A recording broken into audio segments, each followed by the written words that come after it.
The HFY vessel loomed ahead, its alien hull shining with hues of green and gold under distant starlight.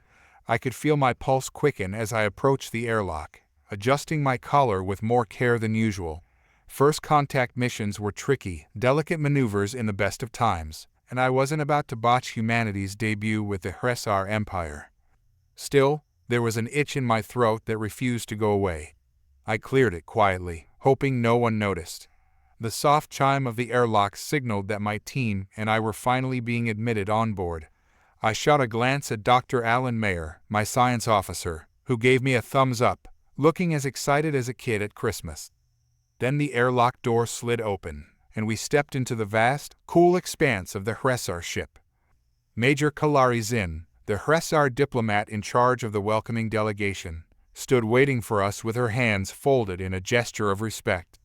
She was tall, her thin frame covered in shimmering blue-green scales, and her eyes held a quiet intensity that was both graceful and unnerving. A circle of HFY flanked her, all standing in perfect stillness, watching us with expressions I couldn't begin to read. "Commander L.A. Mercer," I began, bowing slightly. "We come in peace on behalf of humanity and the United Earth Council." Kalari nodded, her voice a resonant hum as she responded in perfect English. "Commander Mercer, your presence honors us. It is a pleasure to welcome the people of Earth." Just then, I felt a sudden, uncontrollable tickle rise in my throat. Before I knew it, I sneezed a loud, echoing sneeze that sent my whole body forward. I recovered as fast as I could, cursing under my breath as I straightened up. The HFY around Kalari tensed, their expressions tightening. Kalari blinked once, twice, her eyes narrowing slightly as she regarded me. I forced a smile, hoping to smooth over my apparent faux pas, but the damage seemed done. "My apologies," I said quickly. "Long journey, just a little dust in the air." Kalari gave a curt nod, though her lips pressed into a thin line. The HFY did not breathe as we did, using a kind of internal osmosis to absorb air, so to them, a sneeze must have looked like some kind of bizarre ritual. I pushed the incident out of my mind, hoping we could move past it and into actual diplomacy. The first day of negotiations proceeded smoothly, albeit with a noticeable chill from our hosts. Kalari Zinn maintained a stiff formality, barely cracking a smile, and her delegation's watchful eyes never wavered from our every move. Still, by the end of the day, I felt cautiously optimistic. Humanity's proposals for interstellar trade and cooperation had been met with interest. There was potential here for real progress. That night, back on our shuttle, I felt my nose start to itch again, and a persistent scratch settled in my throat. Alan threw me a sidelong glance as he tapped at his tablet. "Something bothering you, Commander?" he asked with a smirk. I shrugged. "I think I'm coming down with something. Nothing serious." "Good thing we're surrounded by the pinnacle of alien medicine, right?" he joked. I laughed it off, even as I suppressed another cough. We both settled in, expecting another round of diplomacy and exchange in the morning.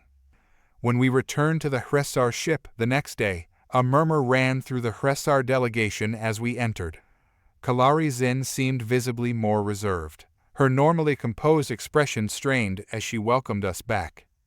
I was just about to begin the opening remarks when I noticed one of her attendants wobble on his feet. Another guard gripped his shoulder, steadying him, but his scales looked pale, a sickly sheen to his skin. Kalari cleared her throat, her eyes meeting mine with a guarded intensity. "Commander Mercer, I regret to inform you that many of my people have fallen ill overnight. Symptoms of weakness, heat fluctuations, and disorientation. Highly unusual." I could feel Alan stiffen beside me. "We're truly sorry to hear that," I said, careful to keep my tone even. "If there's anything we can do to help." Her gaze sharpened. "Perhaps you can explain why some of my people reported seeing you perform that gesture." I blinked, confused. Gesture. She imitated my sneeze in a stiff, robotic movement, her expression flat. My stomach sank. I shot a glance at Alan, who was staring at me, wide-eyed. "Commander," he said slowly, "did you catch something before we left Earth?" "I mean, Maybe. I thought it was just a cold. His eyes widened further. Commander, Earth viruses are, he trailed off, glancing nervously at the HFY delegation. Kalari was still watching us, her posture defensive. Is there something you wish to confess, Commander? I swallowed, feeling a cold sweat on my brow. It's possible I might have brought an infection aboard, unintentionally. A minor one. Nothing serious to humans. A minor infection that coincides with my people's sudden decline in health? She demanded. Explain this, please. I looked to Alan for help. He cleared his throat. Major Zinn, humans have a variety of common illnesses. Most are harmless to us, but we hadn't considered the possibility they might be dangerous to your physiology. Her eyes narrowed, and a whisper of alarm crossed her face before she composed herself again. How dangerous, exactly? We don't know, I admitted, but we can help find out. We have medical knowledge and technology that may be able to alleviate the symptoms. A tense silence stretched between us. Kalari's gaze bored into mine, her suspicion as palpable as the air in the room. Very well, she finally said, voice clipped. You and Dr. Mayer will accompany our medics to conduct tests, and you will remain on the ship until we have answers. My people cannot be put at further risk. Hours later, Alan and I found ourselves in a sterile, dimly lit medical bay, surrounded by pale HFY medics clad in translucent protective suits. They took samples from Alan and me, scanning and analyzing with rapid precision. I could see the unease on their faces as their readings confirmed what we feared. My simple cold virus had leapt species, and the HFY had no immunity against it. Alan was poring over the data, his face grim. Their immune systems are far more delicate than ours. What's harmless to us is ravaging them. I didn't expect this level of vulnerability. Kalari appeared at the doorway, her expression a mask of rigid control. Commander Mercer, Dr. Mayer, what do you intend to do to contain this contamination? Alan swallowed, but his voice was steady. We're going to synthesize a treatment, something that can counteract the symptoms. Kalari's eyes flared with barely contained anger. You will, because if my people suffer further, our council will have no choice but to treat this as an act of war. The gravity of her words hit me like a punch to the gut. The lives of my crew, my diplomatic mission, humanity's standing in the galaxy, it was all hanging by a thread, and that thread was the sniffle I'd barely thought about. Alan worked tirelessly, drafting possible antiviral compounds while I coordinated with the HFY medical team, desperate to assure them of our intentions. Every hour brought news of more HFY falling ill.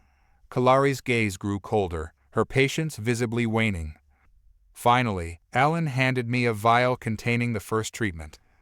It's experimental, he warned, but this could stabilize their immune response. We'll need a test subject. Kalari approached, eyes fixed on the vial. Give it to me, she said, holding out her arm. Major, are you sure? Alan asked, a hint of respect in his voice. She nodded, resolute. The medics administered the dose, and we all waited in tense silence, watching for any signs of reaction. Kalari's breathing slowed, her posture relaxing slightly.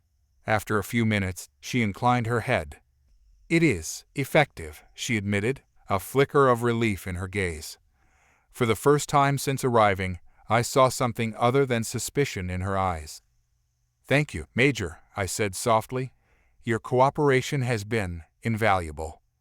In the days that followed, Alan and I worked alongside the HFY, refining the treatment until the outbreak was finally under control. The HFY began to recover, and Kalari, though still reserved, allowed us to continue the diplomatic talks. As we prepared to leave, I found myself standing face to face with her in the airlock, our first and last meeting with no tension between us. She looked at me thoughtfully. Commander Mercer, she said, her voice steady, your people's resilience is formidable and dangerous. I bowed my head, acknowledging the truth. I assure you, Major, we learned as much from this as you did. The last thing we wanted was to harm you. Intentions aside, we survived, she replied, her tone almost gentle. Perhaps we can consider further talks. I smiled, humbled and relieved. We'd be honored, Major. As the airlock doors closed, I glanced back at the HFY vessel, a new understanding dawning on me. Our biology was a double-edged sword, but maybe, just maybe, it could also be a bridge. The hum of the HFY ship's engines reverberated through the walls, a steady beat that underscored the tension hanging in the air. I was barely through the airlock door when I felt her presence, Major Zinn, her figure outlined against the dim lighting of the hallway. The way she stood, arms crossed, shoulders tense, told me something was seriously wrong. "Commander Mercer," she said, her voice ice cold. "My people have received orders from the High Council. Until further notice, your crew will not be permitted to leave this ship. Any attempt to do so will be treated as an act of aggression." Her words hit me like a slap to the face. "Major Zinn, what are you talking about? We're here to help." She held up a hand, silencing me with a glare. "Commander, the High Council is aware of the illness spreading among my people. They view it as nothing less than an act of biological warfare." Her voice was laced with accusation, though her gaze softened briefly, betraying a flicker of doubt. I forced myself to remain calm, even as my heart hammered in my chest. "We had no idea this would happen, Major. The last thing we wanted was to cause harm." "Intentions are irrelevant," she snapped. "My people are suffering, and it began the moment your crew boarded this vessel. Until a solution is found, you and your people are effectively our guests." The term was a polite veneer for what we really were, captives. Any illusions I'd held about this being a controlled diplomatic mission evaporated in that moment. We were trapped on a ship full of increasingly hostile aliens, each one seeing us as potential carriers of a deadly weapon. "Major Zinn," I said carefully, choosing my words with precision, "we need access to your medical facilities, to your records. Dr. Mayer has the expertise to find a solution, but we need your cooperation." She studied me for a long, tense moment before nodding, though her expression remained cautious. "Very well, Commander.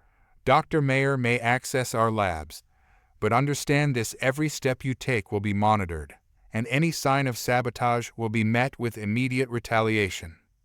Hours later, I stood in a sterile, glass-walled laboratory, watching Alan hunch over a microscope while a handful of HFY medics worked in the background, casting wary glances in our direction. Alan's face was grim as he analyzed the virus strain he'd extracted from one of the infected HFY. His expression was a far cry from the calm confidence he'd displayed in our early interactions with the HFY. "It's worse than we thought, Eli," he murmured, his voice barely audible over the hum of machinery. "The virus has adapted to the HFY's biology faster than I anticipated. It's exploiting their immune system's vulnerabilities in ways I hadn't predicted." I frowned, leaning over to get a better look at his screen. "What do you mean by that?"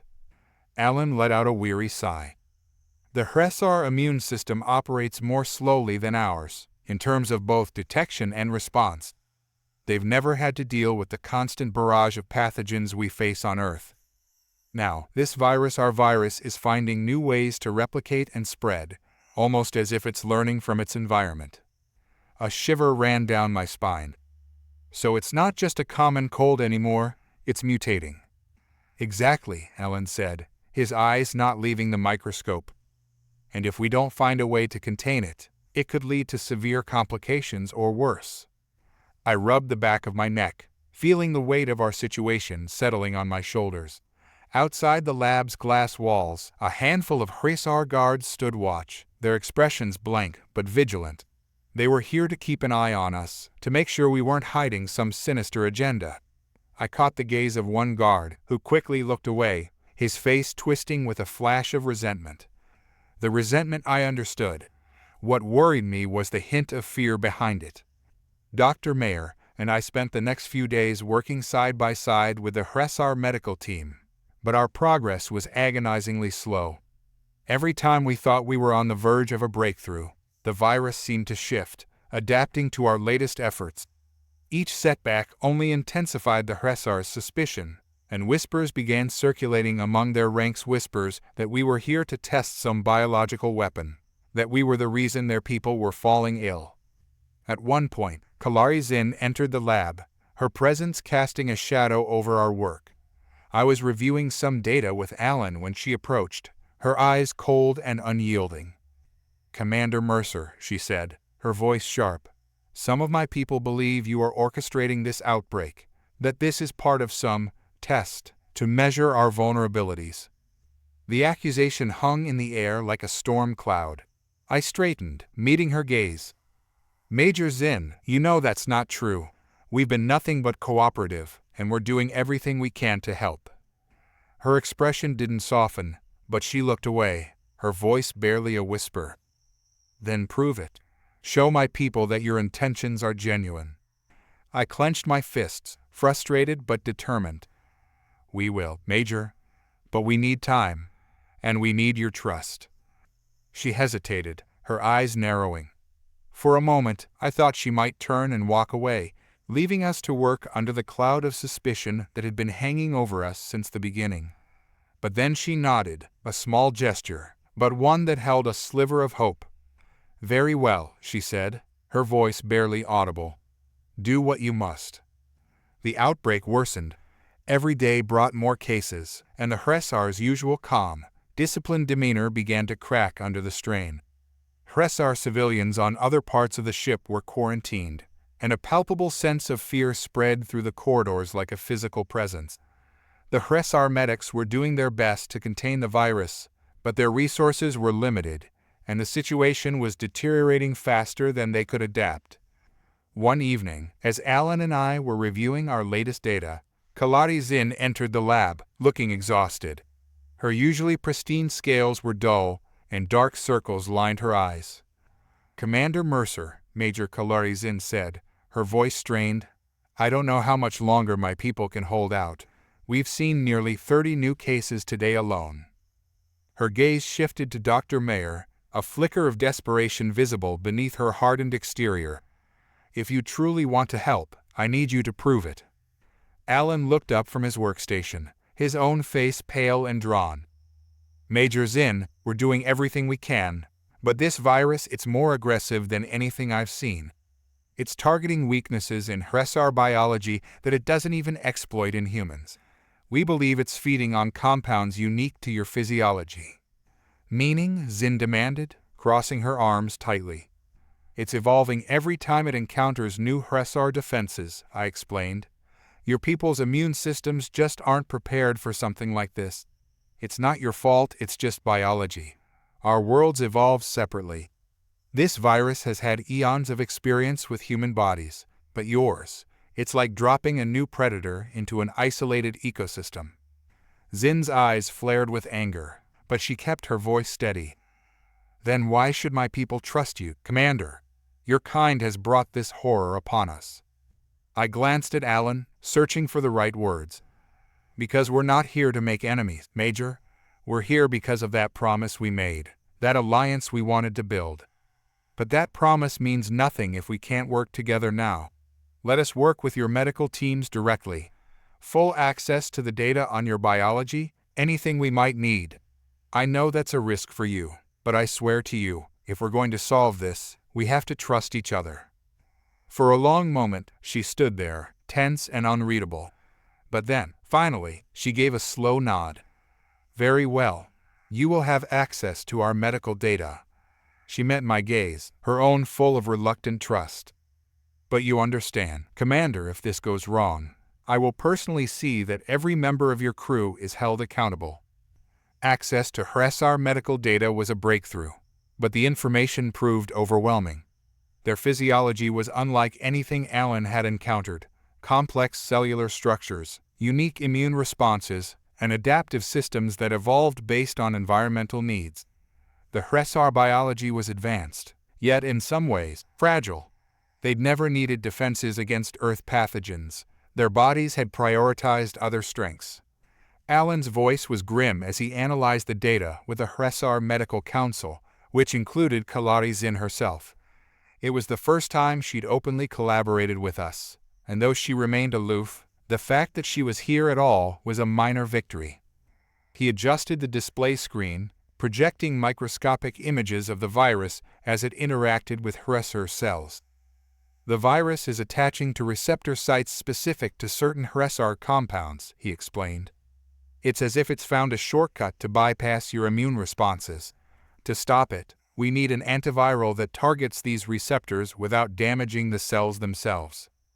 One of the HFY scientists, a tall, pale-skinned male with a silver crest, interrupted. But we lack the biochemical data you humans are accustomed to. Our records aren't as extensive as yours. His voice dripped with bitterness, as though he resented every word spoken to us. I understand, Alan said, maintaining his professionalism. But we're working with what we have. If we can synthesize a compound that binds to these specific receptor sites, it might disrupt the virus's replication cycle. Kalari Zinn leaned forward, her jaw tight. And how likely is this to succeed? Alan hesitated, choosing his words carefully. We can't know for sure without trials. But if you give us access to your biochemical archives, it might help us design something more effective. The council members exchanged uneasy glances, murmuring to one another in low tones. I could feel the distrust in the air, the weight of centuries of isolation, broken only now because of an enemy they couldn't see. Major Zinn, I said quietly, we're asking you to trust us because, frankly, you don't have a choice. We're on your side, but we can't help you if you don't let us. Her gaze hardened, and for a moment, I thought she might refuse. But then she spoke, her voice measured. I will grant your request, Commander, but if you betray this trust, there will be no second chances. With access to the biochemical archives, Alan worked day and night, piecing together molecular structures and testing compounds in a race against time. The virus's toll on the HFY population worsened with every passing hour, and I watched as Major Zinn's facade of command began to crack. She became quieter, her silences heavier, her gaze drifting to distant memories I couldn't begin to imagine. One day, as Alan and I were examining new antiviral compounds, she approached me in the observation room, her expression uncharacteristically vulnerable. Commander Mercer, she began, hesitating for the first time since we'd met.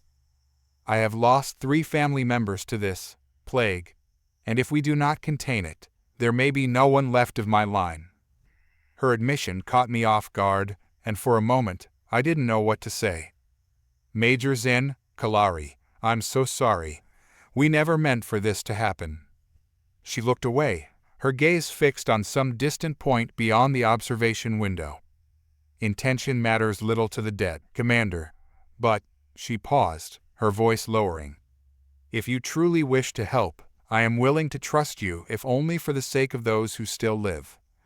I nodded, feeling the weight of her words settle in my chest. We'll find a way, Kalari. We won't leave your people to face this alone. She didn't respond, but the brief glimmer of hope in her eyes told me enough. In the following days, Alan made a breakthrough. Using the HFY's biochemical data, he synthesized an antiviral compound that targeted the virus's receptor-binding sites. Initial tests showed promise, with the virus's replication halted in a controlled environment. It was far from a cure, but it was a critical first step. Alan and I presented our findings to the HFY Medical Council, who listened with a mix of skepticism and hope. Kalari Zinn sat at the head of the table, her expression unreadable as she watched us lay out the data. We believe this compound will prevent the virus from binding to HFY cells, Alan explained. If administered in high enough doses, it might stop the virus from spreading. The council members murmured amongst themselves, their voices full of guarded optimism. But Kalari Zinn silenced them with a raised hand, her gaze fixed on Alan. And if it fails? She asked, her voice a razor's edge. Alan hesitated. If it fails, we go back to the drawing board. But every attempt brings us closer. This is a process, Major. Science doesn't guarantee immediate success, but it gives us the tools to keep trying. She held his gaze for a long moment, then nodded. Very well, Begin administering the compound to the most critical patients. We will see if your science holds true." The next day was a whirlwind of activity as the HFY medical teams administered the antiviral compound to the most vulnerable patients. I could feel the tension in the air, a collective holding of breath as we waited to see if the treatment would take effect. Alan and I worked side by side with the HFY medics, monitoring the patients, recording data, hoping against hope that this was the solution they'd been waiting for. Hours turned into days, and the results were mixed. Some patients showed signs of improvement, their fevers subsided, and the virus's spread slowed within their systems. But for others, the compound came too late, their bodies already overwhelmed by the infection. Kalari Zin was there through it all, watching in silence as her people fought for their lives. I could see the toll it was taking on her, the weight of every lost life adding to the burden she carried. Yet she never wavered, never let her resolve falter. After one particularly grueling shift, she approached me in the corridor outside the medical bay, her face drawn and tired. "Commander Mercer, your efforts have not gone unnoticed. My people may never fully trust you, but I see that your intentions are true." I nodded, humbled by her words. "We're here to help, Kalari, and we'll stay until this is over." She looked at me, and for the first time, there was a hint of warmth in her gaze. "Then perhaps there is hope for a true alliance after all." The hum of the quarantine bay surrounded us as Dr. Mayer and I monitored the latest batch of HFY patients who'd received our experimental antiviral treatment. We were pushing it to its limits, trying to buy just a few more hours, a few more days. The stakes were painfully high, and I knew that each moment we hesitated meant more lives lost. But then, as if the universe itself was determined to keep us on our toes, the virus mutated again.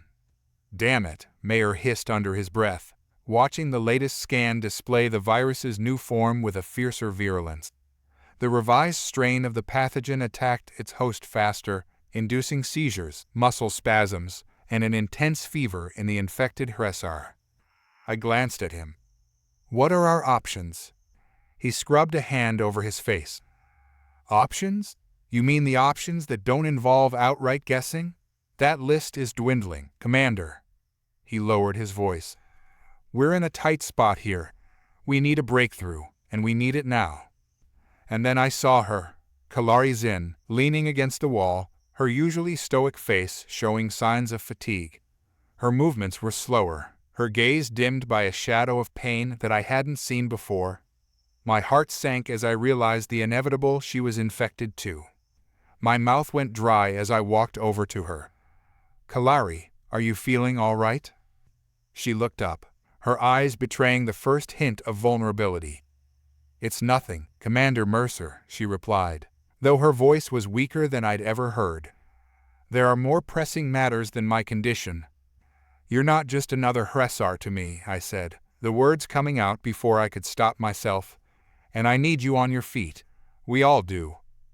The tension between us softened, but it was fleeting. Dr. Mayer glanced between us, his brow furrowed as he turned back to the microscope. He seemed to hesitate, then finally spoke. "There is one option left, but it's drastic." I crossed my arms. "Drastic how?" He took a deep breath. "Human antibodies. Our immune system has battled the common cold and every mutation of it over millennia. If we could get human antibodies directly into HFY systems, we might have a fighting chance." Kalari Zin's eyes narrowed. "Directly into our systems? That's experimental, isn't it?" Mayer nodded. "More than experimental. It's never been done. But your physiology is different enough that your bodies might recognize the human antibodies as foreign, yes, but as a potential aid." I frowned. "What about the risks? Isn't there a chance of rejection, or worse?" "Absolutely," Mayer replied grimly. "And it could very well do nothing. But it's the only way I see to build a bridge between our immunities, a defense the virus can't just dance around." Kalari's jaw tightened, and I could see her weighing her options. She was a warrior, a strategist, and she understood better than anyone that desperate times demanded desperate measures. What would you need to make it happen? I asked, feeling the weight of the decision pressing on me. Mayer fixed his gaze on me, his expression unyielding. I'd need antibodies from a healthy human, and given that you're the least affected among us, Eli, he trailed off, not needing to say more. I swallowed hard, realizing what he was asking. You need me to donate directly, I said quietly. Kalari Zin's face softened, just slightly, as she looked at me. You don't have to do this, Commander. We are not your people. I shook my head, a strange determination settling in my chest. But you are people. And more than that, you're allies. And if there's any chance of saving you, saving all of you, I'll take it. The procedure itself was a hazy blur of pain and flashes of light. Mayer had warned me it wouldn't be easy. The transfusion required filtering my plasma, extracting antibodies, and delivering them into HFY patients, each stage demanding precision. With each session, I felt more drained, my body growing weaker, every ounce of strength channeled into a final push to save lives. As I lay in the medical bay, a strange fatigue settled over me, like sinking into a dark ocean. Mayer and his HFY counterparts hovered over me, carefully monitoring every phase of the transfusion process. The pain was constant, but in moments of clarity, I watched the HFY around me.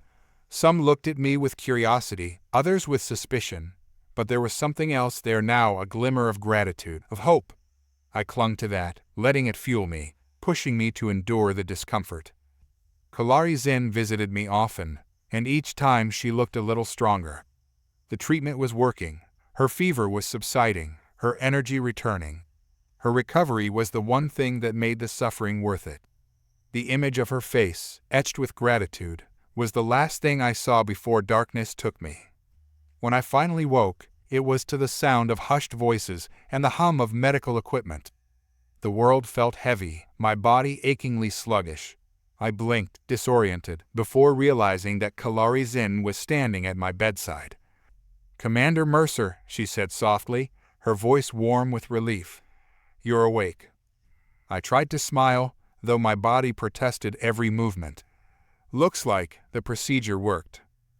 Her eyes shone with something I could only describe as gratitude. It did. Our people are stabilizing, thanks to you. She paused, her gaze drifting, as though searching for the right words. I never thought that a human would risk so much for us. Your bravery has shown my people something they did not expect. I managed a weak nod. We're all in this together, Kalari. I couldn't just stand by and watch. She looked away, her expression conflicted. You may have saved us, Commander, but you have left yourself vulnerable. Our environment, our pathogens, they are as foreign to you as yours were to us. I frowned, realizing what she meant. I was now susceptible to the HFY ecosystem, my body a fragile shell exposed to threats it had never encountered. The irony of the situation wasn't lost on me. I knew the risks, I said, trying to mask the unease creeping into my voice. I still stand by them. Kalari Zin's gaze softened. And for that, you have my respect, Commander Mercer. The next few days passed in a quiet haze as I recovered in the HFY medical facility. They'd extended their own health care to me as a gesture of solidarity, treating me with a blend of their advanced technology and surprisingly gentle bedside manner. The gesture was more than just a medical necessity, it was a symbolic act of reciprocity, an acknowledgement of our shared ordeal. One day, Kalari Zin visited me in the quiet hours of the morning, the pale HFY sun casting a soft light across the room. She seemed less guarded, her usual sternness replaced by a rare vulnerability. Commander, she began, hesitating, I wanted to thank you personally. You put yourself at great risk for my people, and for me. I struggled to sit up, my body still weak, but my spirit lighter than it had been in days. Kalari, if there's one thing I've learned in this entire ordeal, it's that there's more connecting us than separating us. This alliance wasn't just about diplomatic ties or resources. It's about understanding, about showing each other that we're capable of something more. She looked down, her hands clasped in a rare display of uncertainty. I have always thought of humans as unpredictable, dangerous, but you have shown me that you are also capable of great kindness. I managed a small smile. And you've shown me that the Hressar are more than just soldiers or diplomats. You care deeply for your people. I respect that. A soft silence fell between us, and in that moment, the walls that had stood between us seemed to fade. We were no longer a human and an alien, a soldier and a warrior. We were simply two beings who had seen each other at their most vulnerable. The final days of my recovery passed quickly. The Hressar had survived, though the cost had been steep. Many lives had been lost, and the scars of the outbreak would linger for generations. But there was also a renewed sense of resilience, a shared determination to move forward. As I prepared to return to my ship, Kalari Zin stood by my side, her face a mixture of pride and sadness. "Commander Mercer," she said, her voice steady, "you have earned a place of honor among my people. I do not say this lightly. You have my trust and my respect." I nodded, feeling a pang of something I couldn't quite name. "And you have mine, Kalari. This alliance means more to me than any diplomatic agreement." She inclined her head, a faint smile touching her lips. Perhaps this crisis has shown us that our two species have more in common than we thought. As I boarded my ship, I looked back one last time. Kalari Zin stood tall, her gaze unwavering, and in that moment, I knew that this experience had changed us both in ways we couldn't yet understand. The outbreak may have brought us to the brink, but it had also forged a fragile alliance, a bond tempered by shared suffering and newfound respect. I didn't know what the future held for humanity and the Hressar, but I knew one thing: whatever challenges lay ahead, we would face them together.